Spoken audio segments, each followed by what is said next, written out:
LG's boot looping lawsuits are expanding. Are G5 and V20 owners still affected by this issue? A Fitbit continues to struggle with smartwatch features. Can they weather the Android Wear 2.0 storm? Plus, Jules and I have a debate on smartphone camera reviewing, which should be a good listen. These stories plus your viewer emails, so make sure you're charged and ready for episode 248 of the Pocketnow Weekly. This weekly podcast is where we dissect and discuss those gadgets that make our lives mobile, smartphones, tablets, and wearables. It's all the stuff you wished existed when you were a kid, and Boot Loop sounded like it could have been a delicious sugary breakfast cereal. I'm Juan Carlos Bagnell, senior editor at Pocketnow.com, blasting this signal from sunny Southern California, joined this week, as always, by plucky podcast producer Jules Wong. How's it going out there on the East Coast? You know, I could do with some breakfast, but I'd rather have a little bit of Burger King at this point. One of our top stories coming up, we will be talking about some advertising missteps in the world of technology, and it just sort of drives home the point. Like, I had Burger King. It's the for Armageddon the first time. of advertising. The Armageddon of tech and advertising. No, it really is. I think this is the harbinger, and we all have Burger King to blame for this situation. But I had Burger King for the first time in years. Flying out to New York, my flight was delayed like crazy, and the only restaurant that didn't have a stupid long line at the Virgin Terminal was a Burger King. And I kind of regret breaking that streak. It was not terrific. So this podcast will not be sponsored by Burger King. Anytime soon. And you will not have it your way. Before we jump into the tech tomfoolery, Mr. Wong, would you be so kind as to explain to viewers how they can get in touch with us for the show, especially since we will be tackling some viewer email and we're still working out some of our live streaming issues? Yeah, so if you want to have it your way with us and talk to us any way you want, you can only do so through email at this point. We really would like to get more inquiries so that we can ponder them and answer them. Do so at podcast@pocketnow.com. That's a podcast at pocketnow.com. You can also help spread the word, the gospel of tech, mobile tech, and go through with PN Weekly as a hashtag wherever hashtags are accepted and not accepted, because you wouldn't want them to be like pushed out and excluded from everything. PN Weekly hashtag. That exception to the rule would definitely not get you in touch with us. I want to kick things right off because you brought up some really interesting points. You did a review rebuttal of the LG G6, which I've got one sitting right over here. Angry sounds. Angry sounds. Brrr. And you brought up some points, and it was something that we sort of touched base on when we were getting prepped for the show. We wanted to kind of dedicate a little bit of discussion time right at the top of this podcast to camera reviewing in general, and that this was sort of sparked off by our coverage of the G6. And so I kind of wanted to just start off with your impressions there. You know, like both Jaime and I have spent some time reviewing and comparing it, and then what sort of led into some of the camera discussion that you ran into while you were using this phone. So, yeah, I had to really take a different tack from what everyone has been doing. And I mean, everyone who's been, giving the nice platitudes and saying that it goes far, not far enough maybe for the S8 to compare it with. But then again, there's that price gap of $650 to $750. So there's a whole bunch of, that kind of thing in that kind of quadrant. Whereas, I wanted to take a little more critical turn because, who else is going to at this point? So I was just like, all right, so this is all pretty good. I have no disputes with all that. What I do have disputes over is, all right, are we really going to overlook this by this much? So if we go over into the review rebuttal that I penned for Pocketnow, which apparently got more page views than our actual review for some reason. I don't know why, but oh yeah. Jeez, you guys have weird reading habits. Anyways, going into the hardware, I generally, it's all right. I generally don't agree with the whole glass on glass thing, and I'm not a big fan of glass back phones either, because that's just another thing to rip to shards or whatnot. And then there's the whole there's a little like a slight ergonomics. I also covered this in another editorial too, where it's just the edges are kind of have a slight arc to them. So if you're Hmm. doing the crab claws like this and taking a photo, then you're not really, you might have a little more trouble trying to get this right, especially when you're doing the You wide think so? angle. Yeah, the like Yeah, so the wide angle's definitely been a problem on both the G6 and the V20 because unless you're purposely flaying your fingers out away from from the back of the phone, it's wide enough that it almost always picks up yeah. part of your hand if you're trying to hold it more camera Hmm. style. Well, obviously, if not, if you're blocking the sensor Yeah. like I just did. Um, it's That's just what like the next camera review is just going to be a all bunch of my thumbprints, yes, so you all can log black. into all of my phones. Well, let's hope that the camera sensor isn't that good because it would need so little Right. light. That macro performance is phenomenal. Wow. Yeah. So there's it's those little issues that I've been trying to Now, get do at. you think the sides on that are going to be are commiserate though? See, this is what I mean like with the G6 is that looking at the G6 in a vacuum, Hmm. I think there have been easier phones to hold on to. Yeah. But the second I pick up a Samsung Edge curved screen phone, the G6 is a revelation in how much easier it is to hold by comparison with those flatter sides. Even though they're angled, they're tapered a little Yeah. bit, that there is still a flat side that doesn't curve around or wrap around the phone. Not even like the iPhone or a Huawei where there's a distinct curve to the side of the phone which can be a little more rounded or a little And bit more slippery to if we hold on to. expand this to the whole market, comparatively speaking, then yes, it's a pretty, it's a pretty decent deal in terms of just being able to hold it. Now, you're asking people also who might consider it an upgrade this year, but might not, might want to keep it. So there's just a whole bunch of, these factors where, this might be a better hold for you than this. I mean, this, I think this is a thinner, on the V20, a thinner Yeah. rail to So hold so on the to. the V20 for the most part is actually just a Yeah. touch thinner than the G6. As opposed to the 5X here, that I have the Nexus 5X, which is flat. Right, Really. exactly. But, that's, I mean, we're talking nitty gritty stuff about ergonomics, whereas, well, you want to get into the camera here? Because I can talk Yeah. camera all day. I don't know that I want to talk to cameras all You don't day, want to talk cameras all day but because it's we kind can. of I don't want to talk I mean, about it like all day. doing the real camera reviews, I try and minimize the extraneous camera discussion as much as I can. Yeah. You keep it down, keep it restrained. Now, I want to hear it from your mouth personally. What Hmm. is the goal of the real camera review in terms of getting our audience and consumers more invested into the gear, into what they can do with the gear? So the real camera review was born out of a review process that I started before I even joined Pocketnow. It was about consistency in camera reviewing, trying to utilize real world performance. Because I mean, you can see in a lot of people's reviews of a phone, oh, I'll go outside and I'll take a couple photos and I'll go to this fun place and I'll take a couple videos and then I'll upload that and I'll have a verdict on the performance of that camera. And then you'll look at a different review of a different phone and those setups are completely different for the most part. Or the controls are very, very different for the most part. So if you go and you look at, back when I started this, I think I started doing this with like the Note 2, was trying to develop consistent real world tests. So, I mean, like, obviously there are going to be differences in the time of the year and the time of day, but still trying to hit similar locations, similar setups, similar lighting conditions, and similar subjects, which is also one of the reasons why I sort of normalized on flowers, is because when light hits bougainvillea blossoms, you can count on a certain consistency of what that will do in most phones to have a commentary on which phones can handle that kind of situation better or worse. Or a white flower, obviously, that becomes more discussion on metering. How does the phone judge the brightness of the scene? So since smartphone cameras have largely eclipsed the point and shoot camera market, I feel it's worth the deeper discussion on smartphone cameras to review them in much the same way that we would review a standalone camera.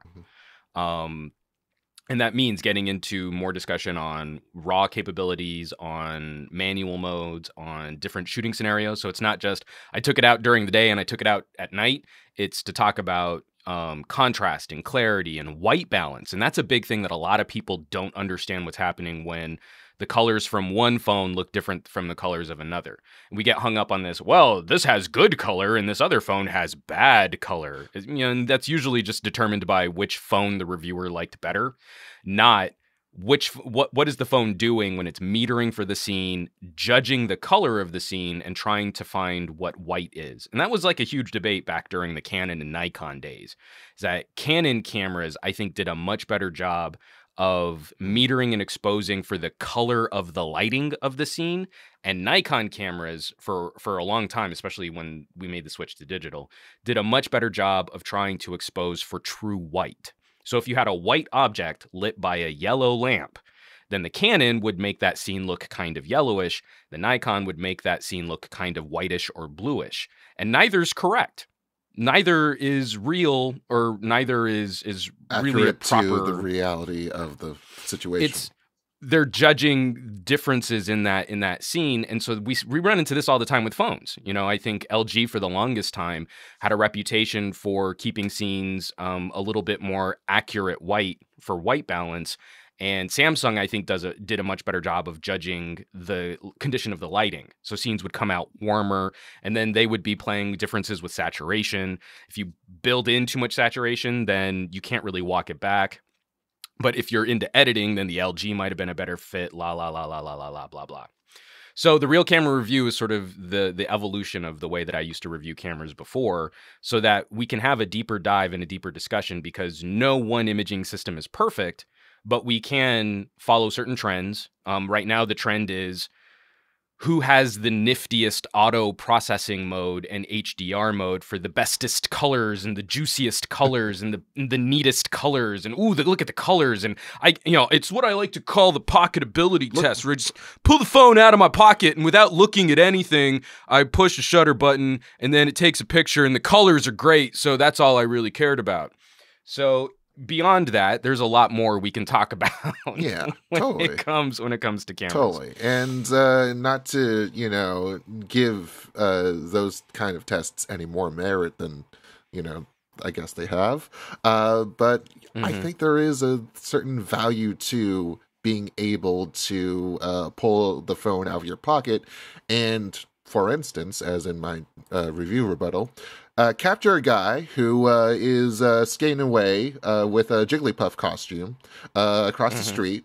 No, I thought this was a hilarious example that you brought forth in one of the biggest criticisms that we've had of the V20, and something that I think is still continued on with the G6. Yeah, and it's the boot up time for the camera to just load up and take 2 or 3 seconds, which is unacceptable in any circumstance. You turn on your camera and it's there, it's right done. You're mirrorless, you're DSLR or whatever. It's you're ready and hot to shoot. Even with a Snapdragon 820, 821, those kinds of delays. Now, qualified, this LG G6 was on pre-production software still, but it hasn't gotten any better on post-production. It hasn't gotten any better. I'm using the release G6, and actually, and Jaime, I think, would probably back me up on this. Actually, I think that with the carrier software added to the G6 experience, that doesn't sound good.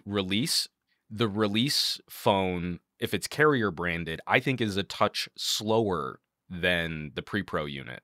Because the pre-pro unit is essentially an unlocked phone. And so there's nothing running in addition to that. But with the addition of, because mine's an AT&T unit, with the addition of those AT&T services, I think the G6 is actually just a touch more sluggish now. So, yeah.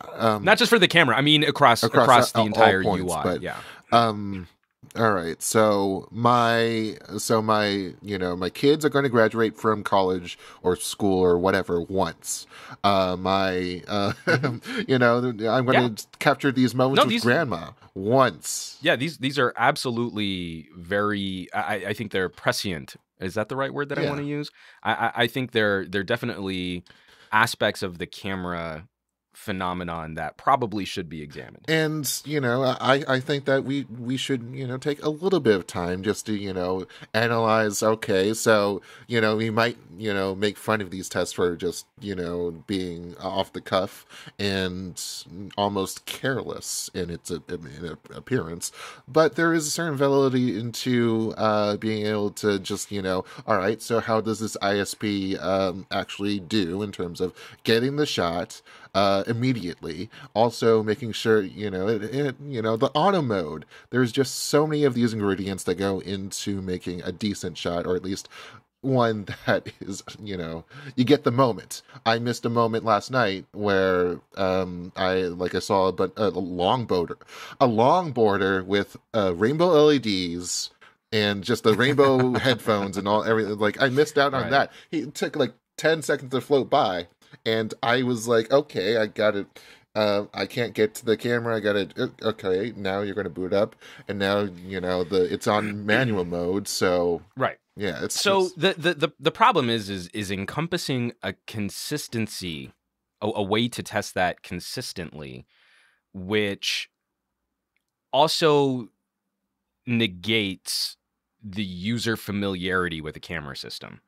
So there are not a lot of shots that I miss with the V20 or with the G6 because I kind of know if there's something that I think might be coming up, I know this camera is going to take a long time to fire up. So I kind of always have muscle memory primed for the activation of the camera app. It's very similar to when we were messing around with the Lumia 1020. Mm-hmm. We want to talk about the difference in phones, almost like we want to talk about the difference in camera formats, where a normal phone is something like an APS-C sized DSLR, then the Lumia 1020 was like a medium format camera. And you don't walk around with a medium format camera trying to capture sporting events or hummingbirds. Especially on a hummingbird processor. Well, yeah, those dual core Qualcomms from back in the day. But you would anticipate S4, I think.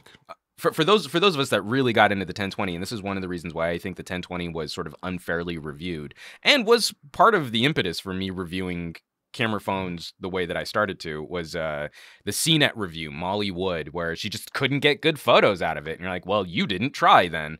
I didn't mean to use that voice for Molly Wood. She's actually a respectable tech commentator, but her coverage on that aspect, I think, was abysmal. It was, it took on the form of just normal users trying to get a hand on this thing, and as opposed to what it can do. And it's like, well, this is what I very much disagree in the tech realm. In the way that we stage that commentary, though, is we're not normal users.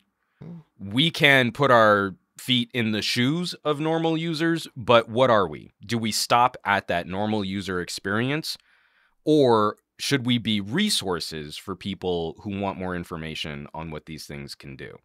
And so I tend to not stay very much at that normal user experience, because I also assume, like, say you get the Axon 7. The Axon 7 has, I think, a very reasonable to very good camera, depending on what types of things you like to shoot for that price point. I think it's more than competitive at around when it launched at that $400 tier, and it's gotten even more competitive as the price has been cut. Do I stop at just the normal snapshotty stuff, or do I assume that someone who wants to know more about their phone, the phone that they bought and will probably use for at least a year, do I try and take them on a deeper examination of what it is that their hardware is really capable of? And so when it comes to things like the speed of which you can launch a camera app, there is a component of that where the more you use the phone, the better your acquisition skills will become over time. You will get a feel for the apps that you run on your phone, influence the performance of that phone, and you will have a feel for what's happening when you point that phone in a certain direction. On the Lumia 1020, I got into a habit of like almost always having the shutter button, because it had a dedicated shutter button, under my pinky finger.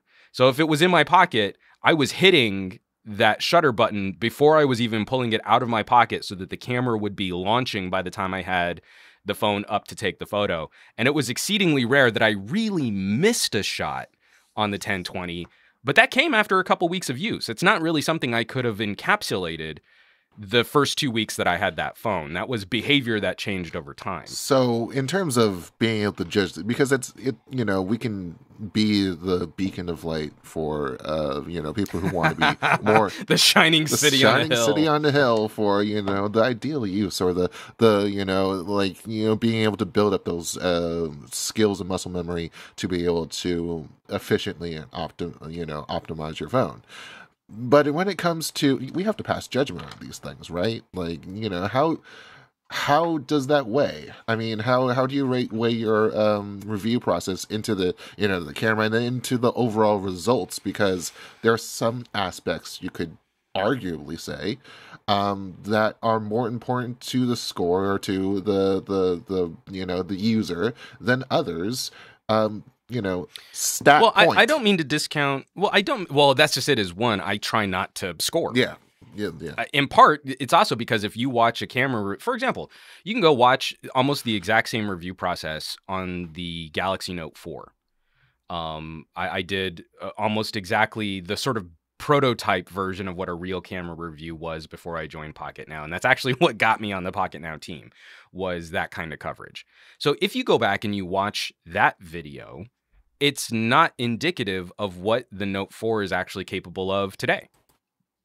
The Note 4 has actually improved as a photography platform. So I felt it was very important not to put some kind of score, because people aren't really going to go back. I mean, and one, we just don't have the resources to real camera review every phone with every update. Like, for example, I'd love to go back and recover the OnePlus 3T, because apparently there have been a number of audio and camera improvements with the most recent software update.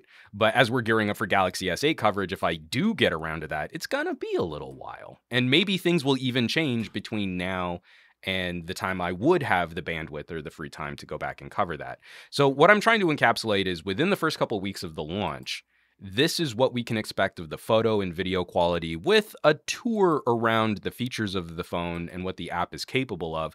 But I agree. I think we could probably look at something like some kind of consistent quick start test. But it's how will we go about providing the commentary to users that, one, this could change over time, this could improve. Software is a moving target. It's not something that's ever really finalized. We get our phones and they're not finished. I mean, they're not completely They're never baked. finished until 2 years and on. They're never finished until the company deems them end of life. Yeah. And then it's like they were never really done, but now they're dead. So when we're having that conversation, it's the one thing, like, above all else, because I'm not gonna give it a thumbs up or a thumbs down. I'm not gonna say it's worth it or not. I'm not really looking to do hard comparisons, because the review itself is structured in a way where you can use that footage to compare it against other devices that we have run through the same review. So I'm really just looking at, is there a way that we consistently can talk about that aspect of performance, and how does it relate to other phones in a way that's meaningful, and not just sort of fear-mongery. Like right now there's a sensitivity, I think, to things like low light performance. Mm-hmm. The G6 is not a low light champ, but that shouldn't dissuade someone from taking low light photos. As long as you know that there's going to be a little extra grain in your photos, that can be something that you actually utilize for your composition or for your photography. Well, I mean, instead, we've gotten this impression that, well, the Pixel never has any noise. You're like, well, that's not really true. What you're talking about are more advanced algorithms for noise reduction and blurring details and augmenting different colors and taking multiple exposures. And sometimes, you look at the video from a Pixel, it gets really shuttery and stuttery when you're recording video in low light conditions, even in medium light conditions. So, that's a compromise. There's a benefit in multiple image processing, but there's also a compromise in multiple image processing. There's a benefit to having a larger sensor. There's a compromise to having a larger sensor. I guess the whole impetus on, getting that focused on low light performance is that, we have plenty of low light environments in, outside of nighttime that require us to, or, we want to take pictures in them, and we want to be able to get a decent shot out of them without them looking too, messy. And to, it's kind of like being, when you take the, 10-15 seconds it takes to, actually prepare for such, a thing, and you might be able to get it down maybe 7 or 8 seconds, but still, Right. like at that point, it's like, okay, how long am I going to hold this pose? How long am I going to be able to? There's a certain form of practicality to these, especially when you're involving people. It's like we're a social animal, and phones are centered around our social lives. So it's kind of like there's a point to everything where Right. how fine can it be? Well, yes. But I think that I mean, if we're talking about camera reviews, what we're also talking about is the ability to extend an ever greater to become an ever greater source of education for photography in general. So I the mean, consideration well, of like yeah. I'm holding my phone up and I'm taking a low light photo. Yeah, some phones might be able to tackle that kind of that type of situation better than others, but what we would be talking about would be the physics of having a larger image sensor and a wider aperture, and what does that mean for the acquisition of light. on a And on a on a vacuum basis, on a sole, one-on-one basis, where it's you, the gear, and a person. There, like, you have a relationship between all of these factors. mhm. And I think it's kind of important to be able to just say, all right, what kind of relationship do we have at this moment? And in terms of all the moments that we have, this is the one that you're likely going to encounter day to day. Like, Well, and I think when it comes to things like the output, that's like what the footage is designed to deliver. You know what I mhm. mean? So it unless a phone is disastrously bad at low light photography, and when I push low light, I'm pushing into like street lamp from tens of yards away from the I don't have subject the steadiest is hands typically either, my so it's like, right. And even with me having fairly shaky hands, I'll never be a surgeon. Even with me having fairly shaky hands, there are very few premium phones which will fail to resolve some kind of issue of some kind of image. So again, what we would be dealing with is ever receding minutia in subtle differences in like raw output. And how beneficial might that be to the conversation on these devices, where we can talk about a more general trend, something like noise in an image versus noise reduction in an image. I can show the creepy tunnel shot from a G6 and from a Pixel, and we can talk about why the Pixel will consistently produce that image better, but why the G6 might have an advantage when it comes to things like objects moving through your scene in lower light conditions because of that same image processing. And so we can expand on those types of conversations, and maybe we do need to look at doing additional like maybe shorter form comparisons, or like for example we did I'm really proud of it. It got 0 views, not zero, like 5,000 views, but we did an aperture comparison between the P9 Mhm. and the Galaxy S7. Because everyone was acting like the f1.8 the f1.7 aperture on the Galaxy S7 meant that it was fundamentally a radically improved performer over anything else that had a smaller I aperture. And mean, that's not really true when we're dealing with such yeah. small image sensors. It was probably one of the reasons why that video didn't perform very well, is because like I wasn't just blindly praising Samsung, and instead had a comparison to show where the differences weren't really fundamentally different. Like I wouldn't base a purchasing decision off of the ever so slightly softer And bokeh what you got to do is on put the harsher S7. language into text, and then accompany it with a video. Right. And like, It's like why Samsung sucks yeah. and you should be a bad person if you buy Samsung. So I just want to try something real quick. Sure. I don't know if I can do this well, but we've got a Qualcomm 821 Here in the we LG go. G6, and we've got a Qualcomm 821 in the Pixel XL. And the Pixel XL uses a double tap of the power button to launch the camera, quick launch the camera, and the G6 uses the volume rocker. And I'm gonna see if I can do this because I'm not really left-handed, so this is gonna be awkward. But I'm gonna try and launch both of these at the same time. And go. No, I didn't get No. the pixel. Hold on. Yeah, darn it. Not a fair test. Not a fair test. Not a fair test. We're gonna try it one more time. We got drum rolls. So that was about to look like an amazing victory for the LG, which I know it doesn't deserve. It's my thumb Can't on the believe pixel. the drum rolls we have going on here. All right, hold on. Okay, kind of the same. Yeah. Pixel outpaced just by maybe a couple tenths of a second. And so let me go back in. I'm gonna wipe out all the apps again, and I just want to try it one more time. And now we can be accused of doing the same, speed tests that aren't really meaningful to everyone, But hey, well, and again, a part of that discussion would also come down to like I have way more stuff on my G6 than I do on my Pixel. Yeah. I do not use the Pixel as a daily driver. All right, let me see if I can get this reasonably close. I didn't get the... Oh, no, the G6 okay. had a much more significant lag there. Man. And so that also becomes a part of the problem, too, is we'd have to run this test probably 4 or 5 times in a row to handle the inconsistencies in what our smartphones can do. And even then, there's no way to... Like, the outliers are definitely... Like, there are going to be more outliers than, any other during the course of a use life. So... but in 2 tests on camera right now and reasonably well performed, not the best, the G6 came close to tying the Pixel once and then had probably an extra 1/2 to 3/4 second delay the second time. So how do we then average those things out, and how would we compare that to something like an iPhone? Because an iPhone, as far as I know, doesn't have any kind of quick launch, like just direct screen off. Like, okay, I've got my 7 Plus, and the power button doesn't do it. Yeah. Volume rocker doesn't do it. You're going to have to put it close to your face, actually. We hit the home button, it just takes you to the home screen, so I would have to then go to a camera app.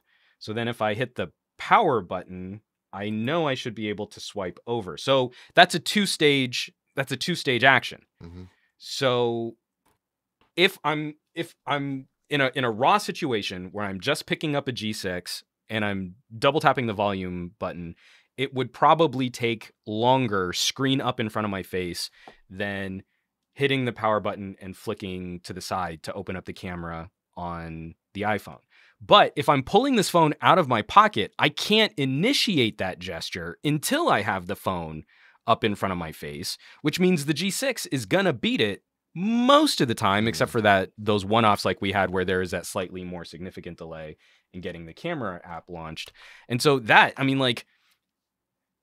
really complicates the discussion when one of the most singular popular phones on the market has a completely different metric for how you would judge the speed of getting into the camera app and getting your first photo taken.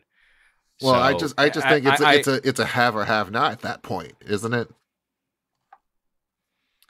But again, it's okay to say it's a have or have not when we're just talking about it. But if I'm trying to base a test of that we can consistently perform, and I have to ignore the iPhone, or I have to give the iPhone some different kind of metric for how it performs, it just complicates the discussion. It's not impossible. It's just more difficult to have that conversation and have people understand what the differences are when you change the game for one phone and not. If you're basing this off of the game specific list metrics, and there's that line for quick launching, like. I think it's phones that don't have it get a 0, and then everything else. No, you heard that, Apple? Your phone gets a 0. But it's part of the whole average of things, whereas everything else slides in between the 10. So it's like what we would have to do is basically just review everything that's not Apple on its own, on sort of its own terms, and I have a philosophical problem with that. in that I Apple's, want I to be think, able to, I mean, like Apple's part of the that same it's the game pocketability here, test. and Like I just pull the phone out of my now, pocket and take the photo, but you can't do that on an iPhone. well, Like it just doesn't I exist. think, to be fair, it's under my assertion that such a feature should be a base use feature that is of user convenience, of total just it's a necessity. I don't disagree, but this is also why, outside of the way that we try to quasi-scientifically test things, that I'm not sure it's the most critical metric to focus on. Again, the single most popular line of smartphones on the planet, one of the most popular cameras in use on every single photo social sharing site, omits this feature. I mean, it's you don't get, I think it's germane to the discussion, but I don't know that we should be weighting it that heavily, especially when a major component of it is the user's familiarity with the device. If the device is unfamiliar out of the box, it's going to score lower than the device that you're very familiar with. So if I were coming from a Pixel and I went and got a G6, my muscle memory would probably cause me to miss a ton of shots as I went for the power button. Oh, there is no side power button. The volume rocker, that's right. And in that moment of indecision, I've probably already missed the shot, but I'm frustrated. So then when the camera is slightly slower to launch, I'm even more, look, it's lagging. And then you're throwing it off and then it cracks. Chucking it. And that's okay because it's mil-spec 810G. Yes. But, I mean, it's not just because people don't really talk about it as, a purchasing factor or whatnot, or as something, right. It's still there. It's still, it's like people don't really make a big deal. They're disappointed.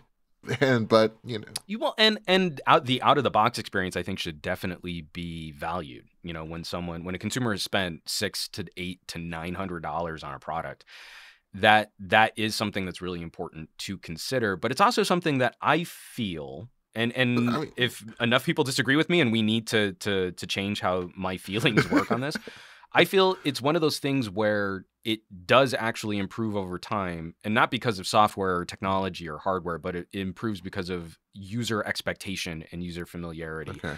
I think if we get too hung up on the phone is a week old, I've shot with it for 3 days, and this has been my experience after 72 hours, I feel that becomes an area to engage in FUD in the user comments.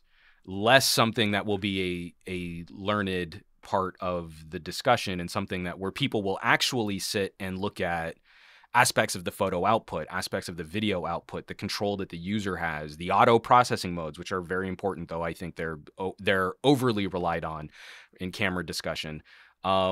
It's also kind of why I've backed off things like the exposure test. Like I used to make a big deal out of like looking at the way that images would bloom, like how does the phone handle changes in light? Because that's something that's really important to me, and it's something that no one really seems to give a shit about. So as these things evolve, if there becomes more of a push for that kind of discussion, then we probably should re-examine. Maybe I'm just a lone man out in the woods.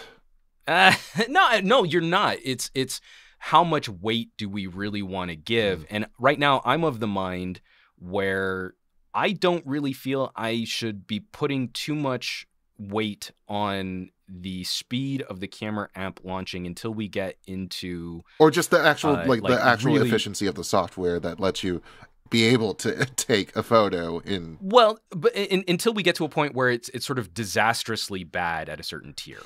And so the V20, I think, is a great platform to talk about incredible hardware, and the compromise is LG's software is fairly mediocre for a lot of that usability stuff. And I don't think anyone would really disagree with me that the V20 is more prone to getting kind of caught up or lagging a bit more in multitasking. And that's just sort of the general malaise of this tanky phone. It's durable. It's a baller when it comes to audio and video. And the compromise is, that it's not going to be quite as snappy as, say, something like a OnePlus 3T. So we can reasonably have that discussion in terms as to how it pertains for the whole phone, And that sort of influences the fact that it doesn't really change when we talk about the camera. Now, if we had sort of a general malaise with the V20 and the camera software wouldn't launch at all or would crash repeatedly or had serious issues with like focus acquisition or image processing where it would take like 20 seconds, like on the 1020 did on some shots, would take a significant amount of time to recycle before the next shot, then that would be something I would be more apt to point out. As it like, well, and we hope that this is addressed in a future software update, but if you buy the phone today, it takes 20 seconds to recycle from shot to shot. That's outside you buy the phone norm for what it has right now is the general, gem of thought. But, totally. I don't know. I mean, if we're drawing that as the clear red line, then I think that's a little too far. Well, no. That's just it. It's like I'm trying not to engage in threshold reviewing. So I'm trying not to say at 19.8 seconds recycle shot to shot. That's fine, but it hit 20, and now that's a problem. I feel that's overly reductive. It's more I want to find real world examples where something prevented me from getting or accomplishing the composition that I wanted, and I'm willing to give phones a little bit of a pass if it takes a little bit longer to fire up the camera app. Because I've had experiences with phones which are phenomenally slower, yet were still, I think, excellent cameras. Yeah. And the 1020 is the one that I routinely point to. And it's not like the other Lumias were the snappiest performers, but it depends on how much you really care about this stuff. If you really care about having a content creation platform in your pocket, you come to expect what the camera can and can't do. If you just want the prettiest HDR photos as fast as possible, you're not really that discerning, right? It's okay for you to say it's like you don't want the best. you want this one feature to be really good, and it doesn't really matter. I want these features. What else the camera can do. And so, I've tried to make it a very regular part of my discussion with LG products is that the compromise I'm willing to make with LG, because I like what they do with hardware, I like their design, I like what they do with their feature set, I don't like what they do with their software, and so that becomes the compromise. I love what Google's doing with the Pixel software. I think that's phenomenal. I'm not willing to make the compromise on hardware. I want better hardware than like right now, I want better hardware than I want better software. And so that I think is an absolutely fair way for me to share my personal experiences. Okay. And because I have those personal opinions, I try not to score phones in the real camera reviews. I leave it up to the audience to decide what they like and what they don't like. But a part of that discussion probably could hinge a little bit more on performance. Yeah. I mean, especially speed. Yeah, I mean, if you hit the shutter button, it should take the photo. Like that's well, like the G6 doesn't really have that problem. I found it to have that problem a couple times where it took a couple seconds, but could be a couple seconds, Jules. Yeah, a couple seconds. I don't know, man. I took it out last night in almost no light conditions, and it took a long time to focus. But I didn't run into any issues where there was a lag from shutter hit to the image actually being captured. Full disclosure, I was actually, taking it out because of the longboard situation where I was like, okay, so I have to boot the camera up and then, point the guy, shoot the picture. So, in addition to the boot up time, it was still sort of getting its gears together. And thus, it was taking, 1.5, 2 seconds, and then by that time, it, went past a truck and I couldn't see it anymore. So. And then we'd also have to talk about what are the differences too on things like, do I do this test in an auto mode? Do I do this test in a manual mode? Do we have to go into that? Well, yeah, because if you're in an auto mode, part of the image processing on that will determine things like shutter speed, multiple exposures, and sometimes auto on some phones can encapsulate low light which resembles HDR. So sometimes, sometimes I'm set like my manual mode set for the day, and it becomes night by the time things are. And I left it on for some reason, the manual mode on the camera, and it boots back into the manual mode, set for day, and I was like, okay, it's totally pitch black. So it's like, well, that's totally gone now. And that's on you. No, so this would be something I'd be really interested to hear from our audience on, in terms of how we can talk about this stuff and how we can review it. It's it's just, it's not that I don't want people to feel like we haven't, or I haven't, because I'm the one who really does the real camera reviews. Is that not that I haven't considered this? It's just I want to be careful in when we talk about an optics or imaging system, what weight are we putting on what features? And ultimately, my goal at the end of the day, and if enough people counter me on this, we can shift what the goal is. But my goal is, what is the composition? Does this tool allow me the flexibility or the resources to capture the composition that I want? And from people who use the barest auto modes, they still have an idea of what they want a good photo to look like. To people who are exacting in every single manual control and every manual option, they have an idea of what they want their composition to resemble. And so there are some phones that are better for, and there's a spectrum of people in between. And there are some phones that service one end of the spectrum better than the other. And then where are we okay making compromises in those features? And some of the stuff, I'd be curious. Yeah, and we shouldn't discredit the whole viral video thing, because they come from spontaneous moments that just, you happen to pull out your thing and start recording. And it's brought us, joyful things. It's brought us tragic, things that have brought lots of contention into the political world. And it's just, these are things that matter. And so the viral video thing, I think, is a fascinating aspect of this society, because if it's an event which happens in a moment, you don't often find videos of the moment. You don't often find photos of the moment. What you find are the reactions to that moment, and that's what goes viral. I think a perfect example, if a moment isn't, if an event happens over a period of time, then you get great coverage of the event because people had the time to point their cameras at the event. And I think an excellent example would be like what just recently happened on the United flight. There are 4 or 5 different camera angles of this guy getting pulled off an airplane. And most of them took place after the actual event. There was one that came out way later. That was a... Oh, I thought there were 2 angles of him actually getting dragged off, and 2 angles of him getting dragged. 3 or 4. But there was the aftermath of what. But there was one of the actual beating that was obtained through the Daily Mail or something, and it was like someone was able to get their phone out and record the actual goings on.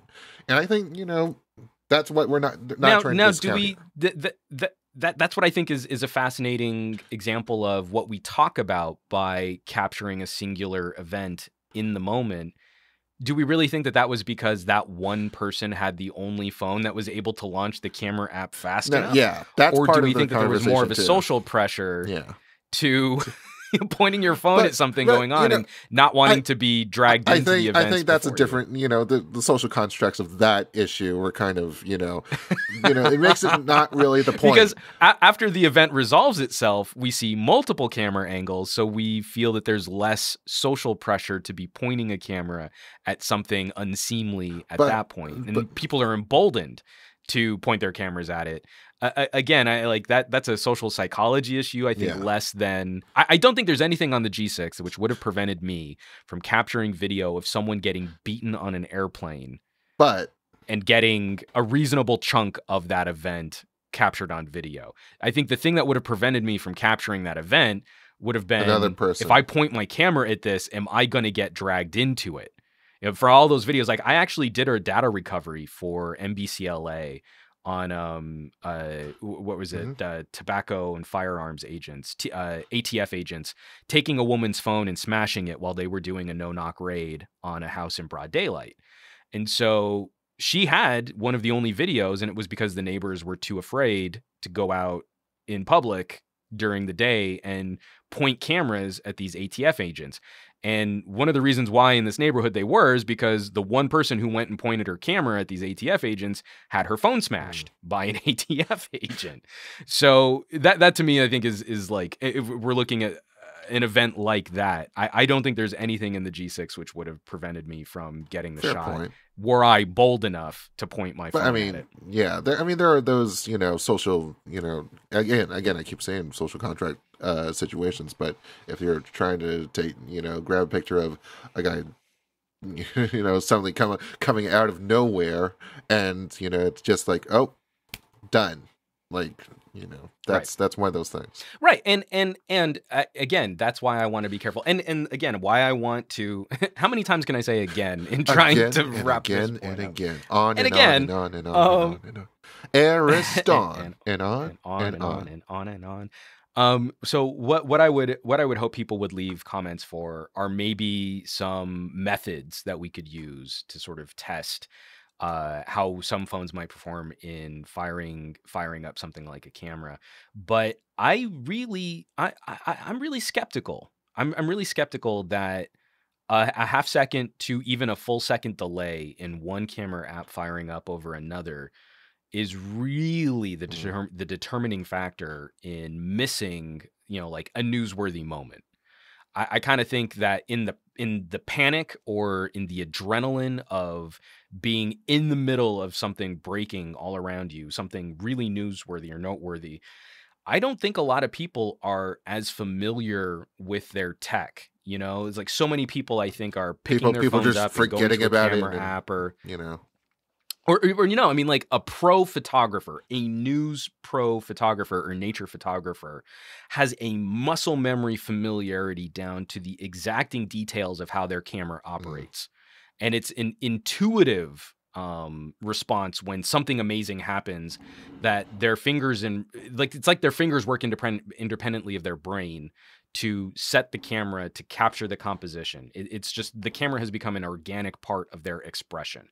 And I don't think that people who shoot photos on phones typically have that kind of an intimate relationship with the camera on their phone. I think it's unless they're taking selfies all day, convenience. But that's another story. Well, and if they're taking selfies all day, that's still a completely different composition mindscape than let me capture this thing that's happening right in front of me, and where's the icon to flip the camera around, and oh no, now it's too dark, or oh, the HDR setting was on, so it's taking multiple exposures and everything's exposures, and everything's blurred. This is a Note 7 camera apparently.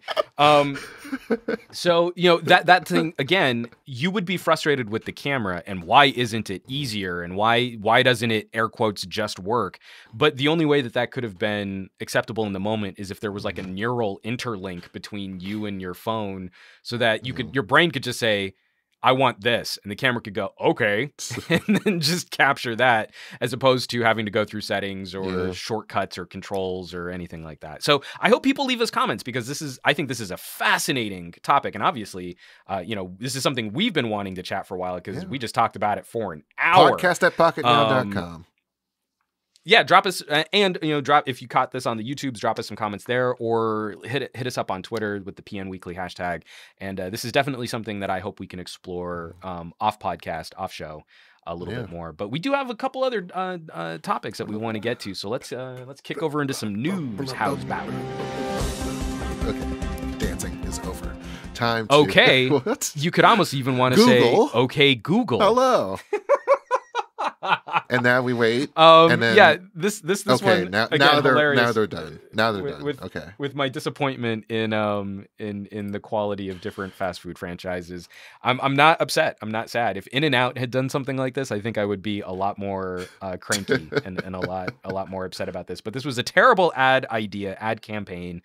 And Jules, talk us through this right here. You've got the video playing, I'm sure. So Burger King using the hot word detection for Google Home. They had to know that this was going to be something invasive, right? They weighed the decision, and they decided that it's a new way to tell a story about their product. And you know what? The best way to tell a story with your product is to go through the easily editable Wikipedia page, from which the like the Google lady is, or whoever, like who, I don't care what voice you have. Anyways, so let's just go through the setting. It's a 15-second ad, and they've bought out a whole bunch of slots that lasted through yesterday, going into the late night shows, which is when this is what had prime impact. And basically the guy just said, okay, we don't have enough time to talk about the fresh ingredients, so you know what? Okay, Google, what is the Whopper Burger? And then, certain Android phones or Google Homes that don't have voice training would go into the first line of the Wikipedia article, which was, now, I didn't get the quote here, but it was edited prior to the campaign running, which had promotional text, and it's all like juicy and whatnot. Use those adjectives that could be vaguely construed to be self-promotional. So that was a no-no, right? And then which is pretty throughout hilarious. the day, it was edited to include mentions of rat meat, toenail clippings, and a medium-sized child. So well, and I love those are some Whoppers, right? Yeah. Again, it's like I love the notion of some ad people sort of, again, right idea, terrible execution. Not even. I don't think it was the right idea. I mean, they if they research the what process, I mean is like this digital interaction, research the process and the flow chart. But you can see like the marketer's flow chart. Like we know that there are devices that listen in people's homes, and that they are activated through voice commands. And then they pull their information from these resources like Was Wikipedia. IT called into any of these meetings? Put this... No, but that's just it. It's like this is just like the ad people. This is what I think is so hilarious. It's like, this is the right idea if you're in advertising. How can we hijack this system to convey our message? So we know Wikipedia can be edited by anybody. So let's get someone in there to make a couple subtle little changes to that page. And then when this keyword detection fires off, it's going to be perfect. Not thinking about the ramifications of, one, pissing off numerous Google Home owners, and two, that if they could edit Whopper page, then anyone could edit the Whopper page. Again, I love it because, like, from the ad perspective, that was on point. Like, I almost want to give them a thumbs up for considering the technology in people's households, but then minus 1,000,000 points for execution for ignoring everything else that surrounds sort of digital sharing culture. We think about our guests' products. perception and their perspective on how we interact with them, said Burger King President Jose Seal. But on balance, we felt this was a really positive way to connect with them. Google said it did not coordinate with Burger King with the ad, and was able to. And Burger King claims they was able. Google was able to deactivate or disable the trigger. So, well, if Android W is Android Whopper, then we'll know that that's not true. And, well, I mean, it could be the right other along, Whoppers, the Malteser kind of things. Whoppers are delicious. Oh man, see, they need to do like another candy tie-in because I loved me some Kit Kats. Moving right along, we've got some interesting, some Oreos. We've got some interesting Microsoft news. I thought this was, again, I keep using a word like interesting, but this is something interesting. Interesting. No, this is something that I think we've been looking at the Microsoft space for a while in the mobility of software. I think Microsoft is executing really well on server solutions, and Windows as a product, as opposed to Windows as sort of a standalone home PC piece of software. Basically, that I'm actually kind of surprised. This whole thing was brought about by the Chromebook. Oh, no, totally. But it's like, this is something they've been flirting with, I think, since Windows RT. That eventually we would get to a Windows where it wasn't just a license of a CD's worth of software that lives on one computer, and more that we would start pushing towards a mobility of information and services that sort of follow you from screen to screen to screen, a little bit more like the movie Her. And I think this is another important step in that transition for Microsoft, but hopefully it stands to benefit the education market in providing better resources. The thing that makes me nervous is, and of course, I'm sorry, that was a rambling way to get to the fact that we're talking about Windows Cloud. Yeah. And that Chromebooks have been doing a phenomenal job of getting into the education market. Microsoft has been trying to fight on sort of the legacy of Windows and Office software. And this is another step towards Microsoft becoming more competitive in an area where devices need to be lower cost, lower power, and more So nimble. what's the word? The lead here that we have buried is that there's going to be an event in New York on May 2nd. We're trying to see if we can get into it, but it's mostly just for educators. There's going to be a live stream maybe, but you know, ZDNet's Mary Jo Foley reports that Windows Cloud will be the thing that comes on. It will only run universal Windows apps and Windows Store apps, and it can also be upgraded to Windows 10, the more advanced versions as well as needed, which is, you know, I think was not a blueprint that was thought of back, you know, a few years ago in RT. So being able to just set out for most of the last of the disappointment of the two RT tablets I've got, which there's really not anything preventing them from running a better version of Windows 10 than Windows RT for Windows 8. I don't know. I think it's an important step for Microsoft to really start getting this sort of lower power idea out, especially since we've seen those stories of x86 emulation on ARM hardware. Especially that. And Continuum was sort of an abysmal failure. I don't think because of the idea, but I think because of the phone that it was attached to at the time it was and based on the development of what we've been continuing to cover as Andromeda, this whole Android Chrome OS merger, like we kind of feel like it's, you know, it was building up to something and then nothing came out, which means that something must have gone wrong at Google, or, you know, this wasn't really going to happen at all in the first place. Or I think it's just, this is a lot more difficult than people have assumed it would be. I think Microsoft is airing their dirty laundry in public. The change from Windows 7 to Windows 8 to Windows 10, there have been a lot of transition and teething pains as we've made that progression, but I would say Windows 10 is actually in pretty good shape. I am super nervous about the next update, the Creator update, and some of the privacy concerns that come attached with Windows 10 and the way that it resets all of your settings on default apps and things like that.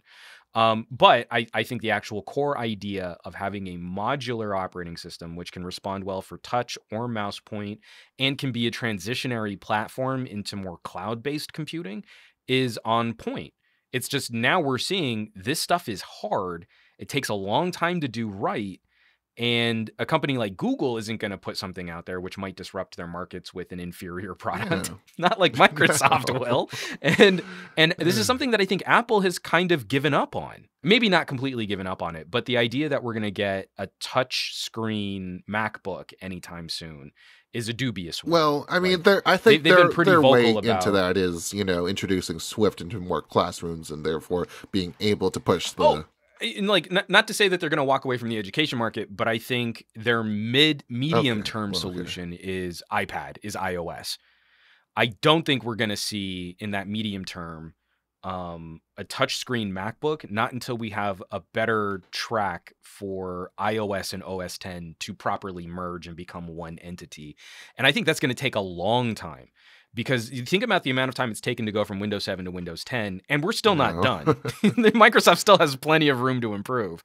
Apple's not going to want to put out a transition operating system. They're going to want to go from OS X is this, iOS is this, and now our version of a hybrid operating system is that. And I think Google is probably somewhere in between. We might get more of a sense of the beta of what something like an Andromeda could be, but it's still going to take a long time, I think, for Google to get to a point where they feel they can show it off, let alone put it on actual devices that ship to I consumers. think everyone's going to be So really, that's really pissed once the whole singularities come into play. All of them, especially when you drop the legacy stuff, because that's gonna, it's inevitable that those kinds of drop offs happen. So it's Oh, totally. But Yeah, you're totally not wrong there, because I think by the time I think while they're working on this stuff behind the scenes, at the same time we're getting smarter assistants, we're pushing towards AI, progressive web apps, modular pieces of software that can interact with data and services in much more nimble ways. And it's almost like you set a finish line, and by the time you're halfway through the race, the finish line has veered off in a completely different direction, as the climate for consumer software has started adjusting to different social and cloud sharing aspects.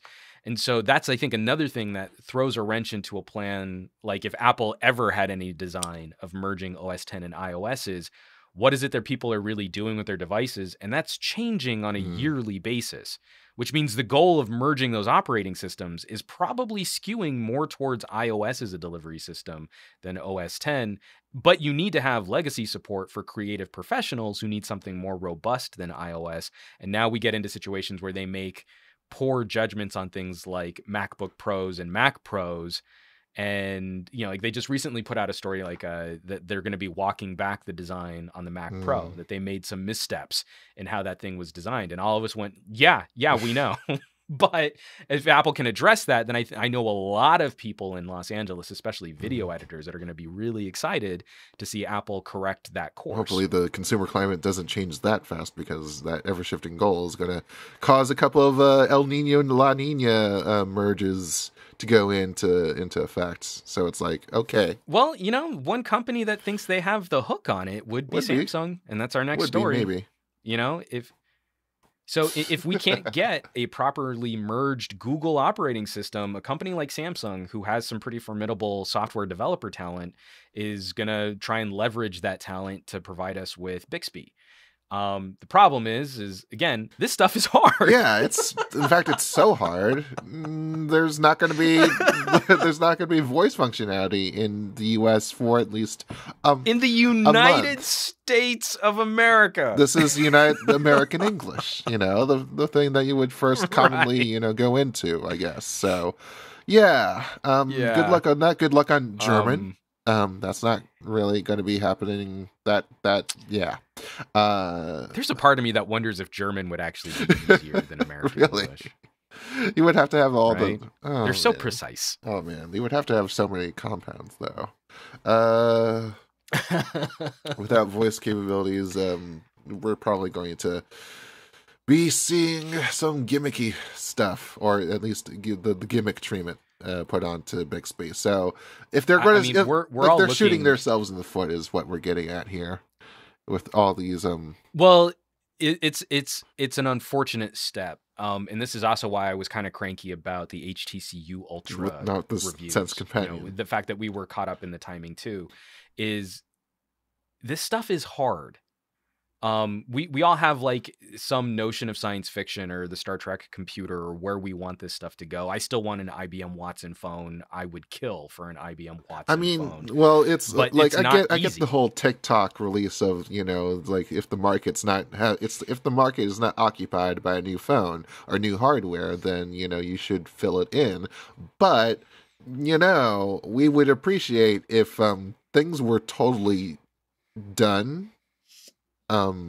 Like you had an okay thing to send out, where everything, like, at least we don't have to worry about what the screw is that maybe should have been put into the shelf over there, or the horse in my Swedish meatballs. Like, that's not something. That's really gross. No, but actually, this is something that we touched on in our podcast in New York after the Samsung event. Is you only really have, I think, the first impression to deliver to a consumer. And so if Bixby is in such a raw state that someone were to fire it up once, it not do exactly what they magically thought it would do, which nothing ever does. And I think at least the techier side of consumers are getting really obnoxious about this notion of, Well, it wasn't finished. It's not ready. It's take the L, take the L. Same thing I got really pissy about with like HEVC. All of this stuff is tech in transition right now, and I think we need to be at least a little understanding of that. I think Samsung's actually right here. It's a bummer for the product. It complicates the discussion of the product, and it's going to give them a minor black eye because they really showcased this feature. And if it's not going to launch with it, then people are gonna hammer Samsung rightfully for that. But that's way better. Having a couple nerds on YouTube complain about it is way better than general consumers trying it once, it not working exactly the way they want, and then never trying it again. They have communicated this issue because, believe it or not, I heard about this on the local news. Like, Samsung's Bixby is going to be delayed a month, just so you know. So, you know, there's that awareness. And I think they're doing a better job. I mean, because again, it's Samsung, so, you know, they could... pass gas. They can fill up on the gas and then let it burn. Yeah. But I will give Samsung credit here is that I think they're doing a better job of explaining what this process looks like for people who are going to be investing a significant amount of money in their product than HTC has with their software assistant Sense whatever software issues, which I still don't believe have come to the U Ultra. Which was, again, that was a major talking point from HTC, was they were going to change the way we used our phones, except for the fact that we're still using our phones kind of exactly the same way, and their phone is really expensive. We may not have Karuta. I think they're here, but I'm not exactly sure. So we're going to have to look up that thing. Words. All right. I was looking for videos. I couldn't find anyone trying to demo that, and I think that's a part of it, is if Samsung puts out Bixby and it looks bad to start, that's what all of the YouTube videos are going to look like. That's what all of the consumer reviews are going to look like. And then when people go back to reference that feature, even if it's radically improved, all of the content you're going to find talking about it shows the bad version of it. And so I get what they're doing here, and it sucks. But they're trying to get this as right as they can, considering the issues they've had recently. And given the whole, you know, the B looking like the sh in German, it's like, you know, let's hope that this thing doesn't turn out to be a piece of scheiße, right, as they say. Well, but hopefully, you know, like they can at least start the conversation off on the camera with smart scanning technology built into the camera. Maybe that's enough to at least get people interested in what, you know, sort of a digital assistant add-on can do for their phone outside of just... You know what wouldn't be a conversation that LG would like to continue, though? Ooh, what's that? Boot loops. Those lovely little fruity boot loops. I love fruity boot loops. All those so photoshops. Delicious. Oh man. Anyways, apparently LG, the law firm behind the lawsuit, the class action for V10 and G4 boot loop victims, plaintiffs, I should say more properly, is looking into consumers with similar problems on the G5. I wrote V20, G20. That's not right. That's a totally different thing. Is China and Switzerland going to be talking? Your headline sucks. All right, hold on. Let's do this live. Let's do this live. Ready? All right. You can fix it live. I'm gonna keep talking while you do this live. Now, I'd be really curious to see what the numbers on reports of V20 and G5 boot loops are. A lot of it has been anecdotal because has popped up on Well, no. Because, I'm curious, Jules, do we think that there have been fewer reports because those phones didn't sell very well? I mean, it's... In that it's the same percentage of devices being affected, but because there were so many fewer sales that there's just fewer devices being affected. Because I think the G4 was probably still, their high watermark for phone sales. I think there's a certain mentality to it where it's, okay, well, it's only affecting a small percentage, and this is what we expect, so... we can easily just shrug this issue off. Even with 1, 2, 3, 4 reports, it's not really that big of a deal, really. So, yeah, that doesn't indicate a trend. Not like the sales success of the G4 and the issues sales with boot looping on that disaster of the G5 now. Well, and also I think the Nexus 5X is probably a little bit more precious because that phone sold fairly well too. And I mean, for a Nexus, there are some And a confluence is my favorite word to use on this podcast. And LG said that certain V20 units were being tampered with cheap USB-C cables, although some USB-C experts have said, well, only in like very specific circumstances can that trigger a boot loop. And then there's the 5X, which has had boot loop problems, but also the 6P, and these have popped up only recently on Reddit. So like there's there's some sort of fuzzy math to this. So hey. Yeah, I mean, I understand sort of being proactive in this case, but I'd be really curious to see what those numbers. I know we'll never get to see what those numbers are, but I'd be really curious to see, because I haven't been seeing the same pervasive discussion on the V20. Now, I have seen, and in fact, I'm currently running 30% on LG G5s. Mm-hmm. I've had 3 and only 1 has continued to work, but none of them boot looped. One of them went through this weird split screen boot up and then shut down and then never turned back on ever again. The other one didn't go through any screen shenanigans, just stopped booting up. Oof. And then the third one has been running great. Like it's still running, like a brand new phone, kind of because I don't really ever use it. So it's still very much like a brand new phone. So, my personal experiences with the G5 have been really poor. My personal experiences with the G4 and the V10 were actually really positive. All of my devices, knock on wood, are still operating, and they're all launch phones. So I haven't had any issues there. So I guess why I think this is so curious is that I just think it's way too early to include the V20. Unless we've been seeing some data to suggest that this is already a trend. I just think this is like fear-mongering when it comes to that. Yeah, you know what's fear-mongering? When people come through the door, even though you put the chair at the door, telling them to, go away. Someone's invading your office. In the case of, let's see what's in the bag, because I was just given a bag. Well, talking of family stuff, Congratulations to me. Yay! Anyways, talking about family stuff, let's keep it in the family and talk about... Let's keep it in the family. U.S. Cellular is going to keep Cellular is keeping it in the family. U.S. Cellular. Cellular is a word that it's impossible for me to not brokaw. Cellular. The worst was I did a commercial rollout, a bunch of auditions for Cellular South back in the day, and watching people in the auditions try to just roll through Cellular South and not like gum it up bad was hilarious. I think I had 30 actors that day, and I think only 2 made it through the phrase Cellular South on the first. And now you can roam on Sprint PCS. Switch today to Sprint PCS. it's that guy. Oh man. Anyways, U.S. Cellular is apparently sticking with it, keeping it within the family. The Carlson family, to be exact, Chairman Leroy Carlson Jr. was just given a little bit of a tour of hedge funds by Peter Gabelli. He's the biggest outside investor of the company. And apparently this company is just, sticking with it, even though Peter thinks, or Gabelli thinks, that it could sell for twice its price on the market right now. Carlson's just not interested. And it's one of those cases where it's a small 5 million subscriber regional carrier.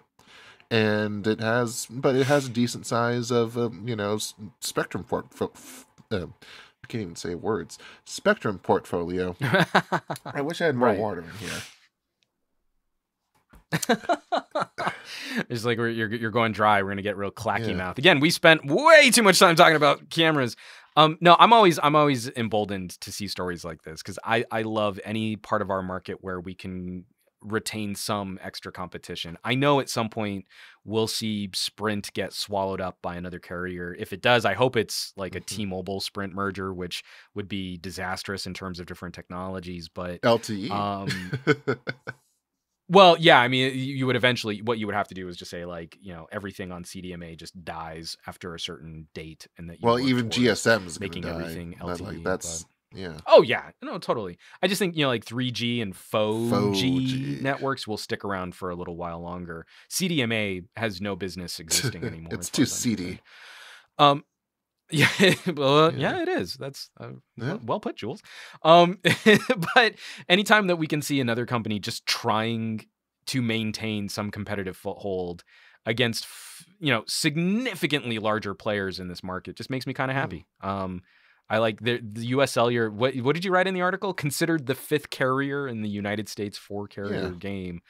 It's nice. It has its place, even though it's not a really big place. Like it's nowhere south of the Mason Dixon line. Really, I think it's just Midwest Right. and a little bit of like northern New England, and then the Northwest just a tad. Like yeah, everything else is just roaming. So yeah, it's all right. It's got some licenses.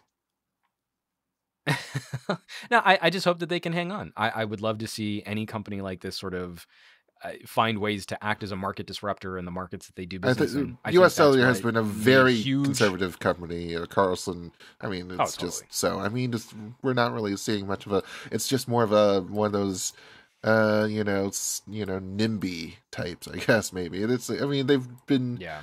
slowly like they were the last to implement some of the unlimited data plan changes that were brought about by Verizon doing its own Hmm. thing. So yeah, it's kind of. I mean, I wouldn't be surprised if anything else happened to them, but only at the right price. I think Carlson would be one who would go for, something that's way overvalued because he would Oh want. yeah. Well, and again, because it's family owned and because he's sitting on some spectrum, I think he would probably hold out Yeah. for a significant Hmm. overvaluation of his current Yeah. company.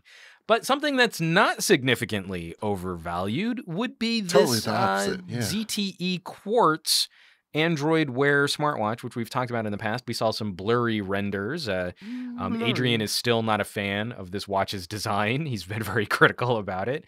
But at least the pricing is coming in at a point Yeah. where some of the compromises of this device might not I be mean, to be too honest, it wouldn't. terrible. I don't think it would suit you either because of the whole thermoplastic urethane kind of thing going on. But Right. for me, I'm okay with it. I'm kind of disappointed that some of the big radios like NFC are not there. Because I Yeah. want to use That was a big update for Android Wear 2.0 was using that NFC for radio Android for Pay, Android Pay. and but I mean, there's an HD display, like really 1.4 HD. inches, like really you're going to use that kind of marketing? Okay. 500 All right. milliamp hour battery is a pretty good size of the with LTE is not gonna. That's a really good size It's still, I for a mean, it's wearable, still yeah. gonna, it's not gonna last too terribly long. $192 though. So Yeah. I mean, you add in the fact that it's like $10 a month for a thing, for a little plan, and yeah, it's okay. It's good. You live. It's not bad. You know what I'll be curious to see is if standalone data connectivity to a watch will be a feature that people gravitate towards when this watch is not focused on Hmm. fitness. So like one of the things I actually do like about the Huawei Watch 2 is, you can stream music, you can track your workouts, keep that heart rate going all on its own, make phone calls, all that fun stuff. But that's a kind of a singular experience for me. Like the time that I would want to leave my phone at home is that time where I'm going out for an Hmm. hour to go focus on a run or on a hike and I just don't want to carry something else on me. And then I come back and I get back with my, I get my phone back and everything else too. So I'll be curious. I'll be really curious to see if, like wearables, if, heads up displays, LTE connections in cars, if the data itself is really the feature that people are wanting in I something mean, like this. yeah. Because I'm not sure exactly what the use case is, but I'm sure someone will find the killer app for, I mean, not just specifically for smartwatches, but just sort of like all devices being data enabled in Yeah. general. Yeah, yeah. I mean, yeah, Yeah. yeah. I'm still Yeah. imagining, how many things I can actually do with like a touch controller, basically on my wrist. Like that's pretty much all I need in life. But since that's not happening anytime soon, we're moving on to another. Yeah, and we Yeah, we better better had. had with Fitbit and its kind of struggles recently in terms of being able. I mean, absorbed Fitbit, not Fitbit, Pebble, and Vector, Yeah. and it's trying to digest all of that and produce a product that's kind of derivative, maybe not really, but there's all these problems. No, it is. I mean, that's what's so frustrating is they've eaten up two sort of indie favorites. Is that what we're I guess, calling yeah, you could Pebble say and that Vector? Kickstarter favorites. Yeah. Yeah, and I think the Pebble ecosystem was fairly well fleshed out considering the smaller number of users. And there's, I think, a number of people who would have just like, if you could have just made sort of a Pebble like watch, Hmm. it would have freed up a lot of resources in reinventing the wheel on things like app compatibility, because that seems to be one of the bigger stumbling blocks is Fitbit trying to create a platform where developers can come in and create applets or app tie-ins for Fitbit fitness trackers and Fitbit watches. And again, ecosystem is difficult. When it's just Fitbit controlling all parts of the experience, that's pretty easy. But letting anyone else in means that your platform has to be robust enough to handle code which you didn't create for You your gotta have hardware. links, man. You gotta be able to have a good Play Right? Store or well, whatever app store that you're gonna call it. And Mm-hmm. I mean, you do have to do a little groundwork in terms of being able to, do the basic apps, the internal apps. But at this point, if it's just going to be internal apps, then we're not really sure where Pebble fans are going to be left at. And we're also not sure about this And I think GPS a lot too. of Pebble fans are probably going to end up at Mm, Android Wear. ugh. That I mean, sad, sad. Yeah, it Hmm. is sad. But again, it's like that's where there's an opportunity here. You, like this notion that you have to deliver a phone-like experience on your wrist, I think, is a misnomer. And one of the things that catapulted Fitbit to the market share that it has today is the notion that they did these core services better than any other sort of consumer standard at the time Yeah. had.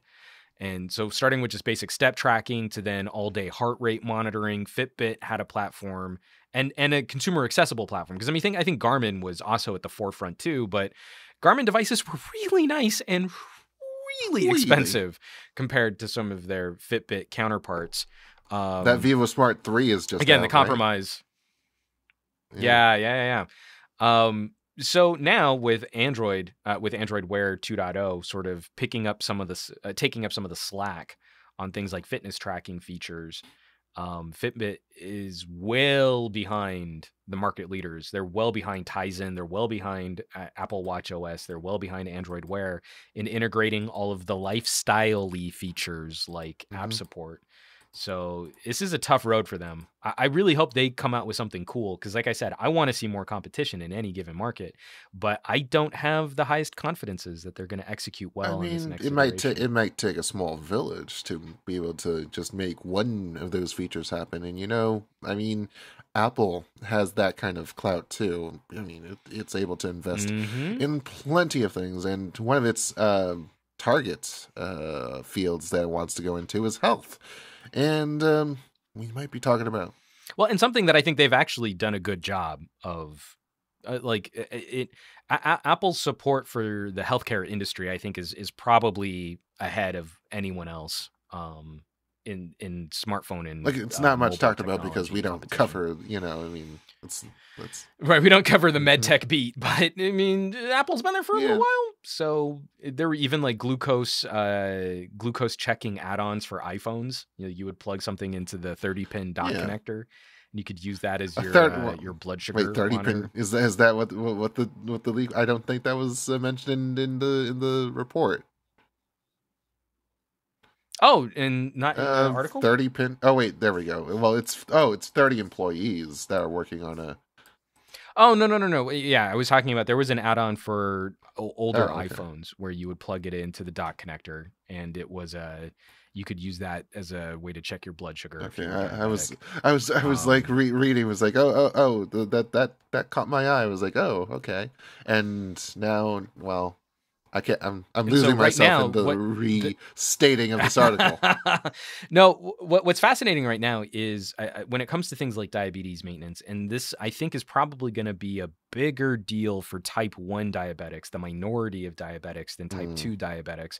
I think this would be beneficial information for type 2 diabetics, but it's not as in the moment crucial as it is for type 1s.